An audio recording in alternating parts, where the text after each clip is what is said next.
Hello friends, Wikipedia पर आप सभी का स्वागत है।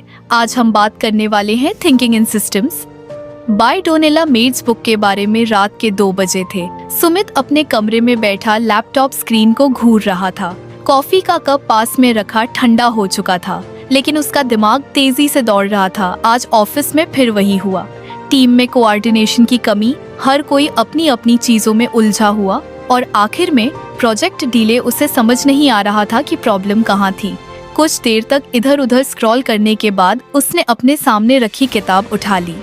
थिंकिंग इन सिस्टम्स द्वारा डोनेला मीडोज। यह किताब उसने हाल ही में खरीदी थी, लेकिन अभी तक पढ़ने का मौका नहीं मिला था। आज फ्रस्ट्रेशन में उसने किताब खोली और पहला चैप्टर पढ़ने लगा। Systems transcend individual components. ये लाइन पढ़कर वह कुछ देर सोच में पड़ गया। सिस्टम सिर्फ इंडिविजुअल पार्ट्स का कलेक्शन नहीं होते, बल्कि इंटरकनेक्शंस और पर्पस से डिफाइन होते हैं।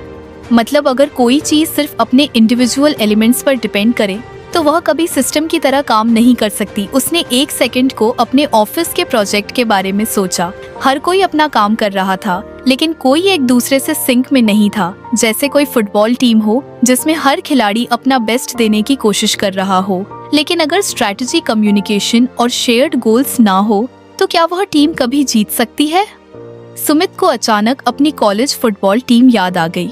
वह कोई एक्सेप्शनल प्लेयर नहीं था, लेकिन उनकी टीम हमेशा सॉलिड परफॉर्म करती थी और इसकी वजह थी कोऑर्डिनेशन, प्लानिंग और एक कॉमन गोल। एक बार का किस्सा उसे याद आया जब उनकी टीम एक बहुत बड़े मैच में थी और उनके मेन स्ट्राइकर चोटिल हो गए थे। सबको लगा था कि अब मैच हारना पक्का है, लेकिन कोच ने सबको एक सिंपल स्ट्रेटजी दी। ऑपोजिशन की वीक स्पॉट्स पर फोकस करो और हमेशा कम्युनिकेशन बनाए रखो। पूरी टीम ने मिलकर एक ऐसा सिनर्जी क्रिएट किया कि उनकी परफॉर्मेंस इंडिविजुअल स्किल्स से भी ऊपर चली गई। इमर्जेंट बिहेवियर उसने किताब में पढ़ा। ये वह बिहेवियर होता है जो इंडिविजुअल एलिमेंट से नहीं आता, बल्कि उनके बीच की इंटरेक्शन से इमर्ज होता है।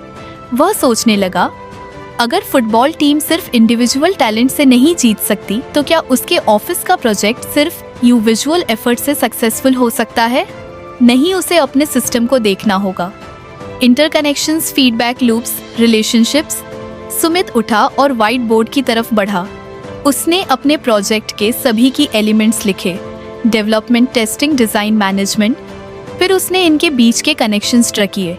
कौन किस पर डिपेंड करता है, किसकी इंफॉर्मेशन कहाँ से आ रही है, कम्युनिकेशन कहाँ ब्रेक हो रही है।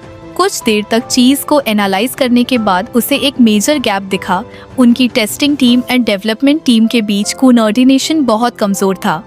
टेस्टिंग टीम को लेट अपडेट्स मिलते थे और डेवलपमेंट टीम को टेस्टिंग की इश्यूज लेट पता चलते थे। फीडबैक लूप्स आर क्रूशियल, उसने खुद से कहा। सिस्टम्स में फीडबैक लूप्स बहुत इंपॉर्टेंट होते हैं। Positive feedback loops growth drive करते हैं और negative feedback loops stability maintain करते हैं। उसने सोचा, अगर मैं एक स्ट्रांग फीडबैक लूप क्रिएट कर दूं तो टीम की एफिशिएंसी इंप्रूव हो सकती है। अगले दिन ऑफिस में सुमित ने एक छोटा एक्सपेरिमेंट करने का सोचा। उसने टेस्टिंग और डेवलपमेंट टीम को एक साथ बैठाकर एक क्विक सिंक अप मीटिंग रखी, जहां हर कोई डेली अपडेट्स देगा और इमीडिएट फीडबैक लेगा। पहले कुछ लोग स्केप्टिकल थे, लेकिन धीरे धीरे ये सिस्टम काम करने लगा। 1 हफ्ते बाद प्रोजेक्ट प्रोग्रेस में नोटिस इम्प्रूवमेंट आया। टेस्टिंग टीम को टाइमली अपडेट्स मिलने लगे और डेवलपमेंट टीम को इश्यूज अर्ली स्टेज पर ही पता चलने लगे। कोऑर्डिनेशन इम्प्रूव हुआ और सबसे बड़ी बात, टीम को अब एक कॉमन गोल दिखने लगा। शाम को जब सुमित घर पहुंचा तो उसने फिर से किताब खोली और पढ़ा। एक सिस्टम की सफलता नहीं है व्यक्तिगत उत्कृष्टता के बारे में, बल्कि यह है कि कैसे अच्छी तरह से हिस्से जुड़ते हैं और मिलकर काम करते हैं। उसने एक लंबी सांस ली। शायद यही वह चीज थी जो उसकी जिंदगी के हर एस्पेक्ट में अप्लाई होती थी, चाहे ऑफिस हो, रिलेशनशिप्स हो या कोई भी दूसरा सिस्टम। इंडिविजुअल एफर्ट से ज्यादा जरूरी था सही कनेक्शंस और सही पर्पस। सुमित ऑफिस में बैठा अपने कंप्यूटर स्क्रीन को घूर रहा था। 1 हफ्ते पहले उसने अपनी टीम में एक नया फीडबैक सिस्टम इंट्रोड्यूस किया था, जिससे टेस्टिंग और डेवलपमेंट टीम्स की कोऑर्डिनेशन काफी इम्प्रूव हुई थी। लेकिन आज कुछ अजीब लग रहा था। प्रोग्रेस अचानक से स्लो हो गई थी। क्या चल रहा है? उसने खुद से कहा। जब शुरू में सिस्टम इम्प्लीमेंट हुआ था तो सब कुछ स्मूथ लग रहा था, लेकिन अब टीम की एनर्जी और रिस्पॉन्सेस कम हो रही थी। घर जाकर उसने फिर से थिंकिंग इन सिस्टम्स खोली। आज का चैप्टर था feedback loops, shape system, behaviour systems. दो तरह के फीडबैक लूप्स पर डिपेंड करते हैं, बैलेंसिंग स्टेबलाइजिंग लूप्स और रीइंफोर्सिंग एम्पलीफाइंग लूप्स। जैसे एक थर्मोस्टेट टेम्परेचर को मेंटेन करता है, बैलेंसिंग लूप वही कंपाउंडिंग इंटरेस्ट रेट को बढ़ाता है। रीइंफोर्सिंग लूप, सुमित सोचने लगा क्या उसके सिस्टम में कोई फीडबैक लूप मिस हो रहा था। उसने पिछले हफ्ते का डेटा एनालाइज करना शुरू किया। धीरे धीरे उसे पैटर्न्स दिखने लगे।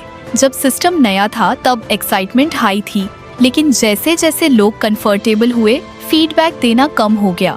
अगर आपको हमारी फ्री समरी अच्छी लगती है तो आप हमारे चैनल को सब्सक्राइब कर सकते हैं, हमारी मेंबरशिप खरीद सकते हैं या हमें यूपीआई के थ्रू सपोर्ट कर सकते हैं। अब समरी पर वापस चलते हैं। मीटिंग्स रूटीन बन गई और एनर्जी लेवल